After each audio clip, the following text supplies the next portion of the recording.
तो भाई लोग टॉक्सिक मूवी को रिलीज कर दिया गया है, लेकिन इसकी जो एंडिंग है ना वो लोगों को ज्यादा समझ में नहीं आ रही है, क्योंकि जो चीज एंडिंग में दिखाया गया है वो चीज किसी ने एक्सपेक्ट ही नहीं किया था कि टॉक्सिक मूवी में, एक मास मसाला वाली मूवी में हमें ऐसा कुछ देखने को मिल सकता है, जहां पर उनका फेवरेट स्टार लास्ट में जाके पागल हो जाता है, जहां पर उसको ऐसी चीजें दिखने लगती है जो कि रियल लाइफ में एग्जिस्ट नहीं करती है, और वो खुद से ही ख्याली पुलाव बनाने लगता है। मतलब ना तो कोई टिकट नाम का बंदा था जो कि इससे लड़ रहा था, और ना ही इसका जो बेटा था वो जिंदा है। ये सारी चीजें ना इसके बस दिमाग में चल रही होती है और सिर्फ अपने राया वाले कैरेक्टर को ही दिखाई दे रही होती है। देखो आज का वीडियो ना काफी इम्पोर्टेंट होने वाला है, क्योंकि इस मूवी में हम टॉक्सिक मूवी का एंडिंग तो एक्सप्लेन करेंगे ही, लेकिन साथ में ये भी डिस्कस करेंगे कि आखिर क्या गलती हो गई इस मूवी के साथ, जहाँ पर पब्लिक को ये मूवी उतने ज्यादा पसंद नहीं आ रही और पब्लिक ने इस मूवी का जम के बुराई किया है। और क्या ये बात सच हो गई है कि अगर आप कोई 2000 वाली मूवी बना देते हो तो उसके बाद से आपकी जो अगली आने वाली मूवी होती है ना वो फ्लॉप होके ही रहती है।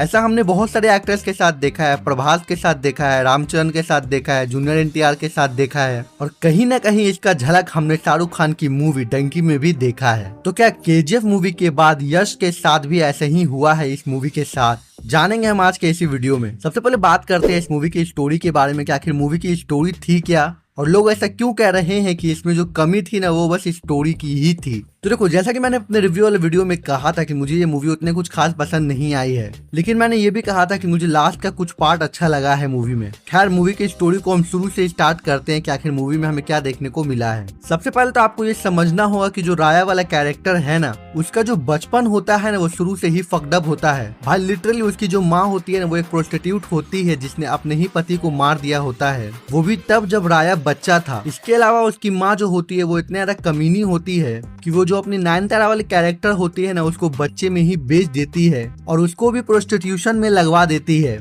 अब राया जब बच्चा होता है ना तो वो अपनी बहन को बचाने के लिए ही बचपन में ही अपनी माँ का मर्डर कर देता है। साथ ही में अपनी बहन को बचाने के लिए जो लोग उसके साथ गलत कर रहे होते हैं ना उसको भी मार देता है। और ये सारी चीजें हो रही है 8 से 10 साल के बच्चे की उम्र में, जब राया बच्चा था। भाई उसका मेंटली तो एकदम ही हिल गया होगा उस समय से। चलो, राया जैसे जैसे करके बड़ा होता है वो विलन बन जाता है, वो गुंडे लोगों के साथ काम करता है और अंडरवर्ल्ड का काफी बड़ा गुंडा बन जाता है। लेकिन क्योंकि वो बचपन में ही काफी ट्रॉमा से गुजरा है तो वो क्या करता है ना कि लड़कियों के बीच में अपने ट्रॉमा को ठीक करने का कोशिश करता है। मतलब सॉरी, ठीक नहीं, मतलब फ्रस्ट्रेशन निकालने का काम करता है, जहाँ पर वो लड़कियों की जिंदगी को बर्बाद करता है। पैसा, नशा, दारू और लड़कीबाजी के चक्कर में पड़ जाता है। अब इन्हीं सारे चीजों के बीच उसको एक लड़की मिलती है, नाडिया, जो कि अपनी कियारा आडवाणी वाली कैरेक्टर थी, जिसको वो दिल से प्यार करता था, जिसके साथ रह के उसका रियल सेल्फ बाहर आता था। मतलब उसके सामने उसको कुछ भी फेक करने की जरूरत नहीं होती है। लेकिन किस्मत और राइटर को ये कहाँ मंजूर था। एक बार फिर उसके घोड़े लगते हैं, जहाँ पर कियारा आडवाणी वाले कैरेक्टर ने क्या किया ना कि उसकी बहन को ही मार लिया। सर्कमस्टेंसेस जो भी हो, लेकिन जो अपनी राया की बहन होती है जिससे वो इतना ज्यादा प्यार करता है, जिसके लिए उसने बचपन में इतने ज्यादा बड़े स्टेप लिया था, सोचो उसको किसी और ने नहीं बल्कि आप जिससे प्यार करते हो उसी के हाथों मरवा दिया गया। अब इससे क्या हुआ ना कि 2 चीज हुआ। पहला तो आपको ये गिल्ट रहेगा कि भाई आपकी बहन मर गई है। दूसरा, आप उस बंदी के सामने कभी नहीं जा पाओगे क्योंकि उस बंदी ने ही आपकी बहन को मारी है। अब जैसा कि मूवी में दिखाया गया है कि जिस समय पे कियारा आडवाणी नयनतारा वाले कैरेक्टर को मारती है तो वो उस समय पे प्रेग्नेंट होती है। तो उस वजह से क्या होता है ना कि जो अपना राया वाला कैरेक्टर होता है ना उसको कियारा आडवाणी यानी कि नादिया से भी नफरत हो जाता है, और इसीलिए वो उसको छोड़ के चला जाता है और एक बार फिर से लड़की नशा दारू के पीछे पड़ जाता है। कट टू यहाँ पे जो कियारा आडवाणी वाली कैरेक्टर होती है ना उसको भी गिल्ट रहता है कि उसने ही अपने राया की बहन को मारा है। साथ ही में वो इस बात को भी जान गई है कि राया जो है ना वो उसको पहले ऐसा कभी भी प्यार नहीं करेगा क्योंकि उसने उसकी बहन को मारा है, जिस वजह से उस शहर को वो छोड़कर चली जाती है जहाँ पे अपना राया रहता है। जिसके बाद उसको एक बेटा होता है जिसका नाम वो टिकट रखती है। लेकिन यहाँ पे जो कियारा आडवाणी का कैरेक्टर होता है ना वो भी पागल हो जाती है, क्योंकि उसके अंदर भी एक गिल्ट था कि भाई मैं क्या कर दी, मैंने अपने हाथों से किसी को कैसे मार सकती हूँ। तो क्या होता है कि वो भी मर जाती है। लेकिन जो अपने टिकट का कैरेक्टर होता है ना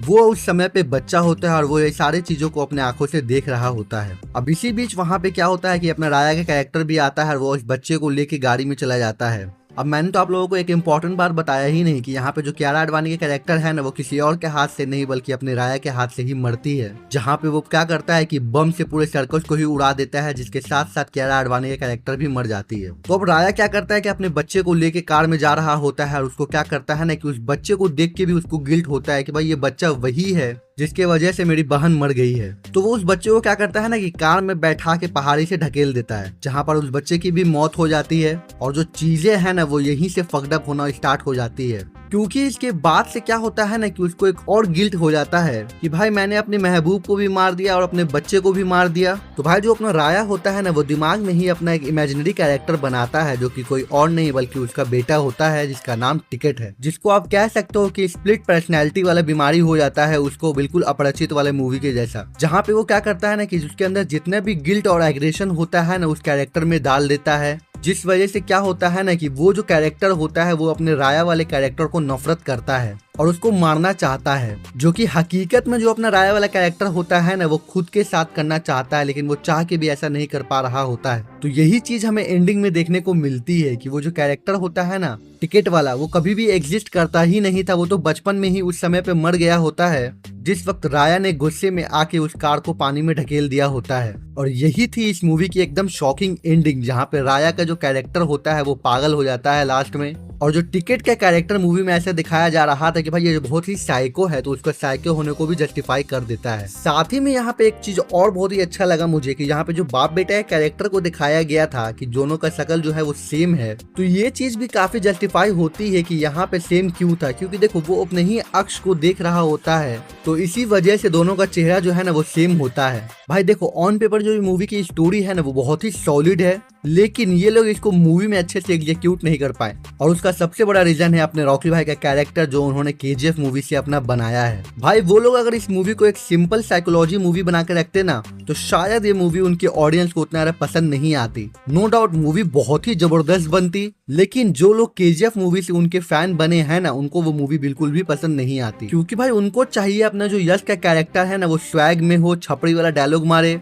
एक पंच से उसके 10 जन गिर जाएं, गोली को तो वो ऐसे चलाए जैसे कि कुछ और ही चीज हो रहा है वो। तो यही जो पर्सनालिटी था ना इसी चीज ने इस मूवी की नटिया को डुबा दी है, और यही रीजन है कि ये मूवी जो है ना वो ऑडियंस को इतना कुछ खास पसंद नहीं आ रही है, क्योंकि इसके फर्स्ट हाफ में कोई स्टोरी थी ही नहीं। हाँ एंडिंग जो लोग देखेंगे ना वो लोग कहेंगे कि भाई एंडिंग काफी अनएक्सपेक्टेड था, जो कि लिटरली कोई भी दुनिया में एक्सपेक्ट ही नहीं कर सकता है कि ऐसा एंडिंग देखने को मिल सकता है, वो भी यश की मूवी में। तो भाई मैं तो बस यही कहूंगा कि देखो यश ने काफी ट्राई किया था इस मूवी को अच्छा बनाने का, लेकिन यहाँ पे जो गलती हो गई ना वो हो गई उनकी खुद की पर्सनैलिटी, और साथ ही में ऑडियंस की एक्सपेक्टेशन कि वो अपने स्टार को किस तरह से देखना चाह रहे होते हैं। बाकी खैर आप बताओ कि अगर आपने इस मूवी को देख लिया है तो आपको ये मूवी कैसी लगी, और क्या आपने इस मूवी को देख के एंजॉय किया या फिर नहीं। साथ ही में अगर आपका कुछ अपना ओपिनियन है तो मुझे कमेंट में जरूर बताना। इसके अलावा अगर आपको इस वीडियो में कुछ भी पसंद आया हो तो वीडियो को लाइक कर देना, चैनल को सब्सक्राइब करना। मैं मिलूंगा आपसे अगले वीडियो में, तब तक के लिए जय हिंद।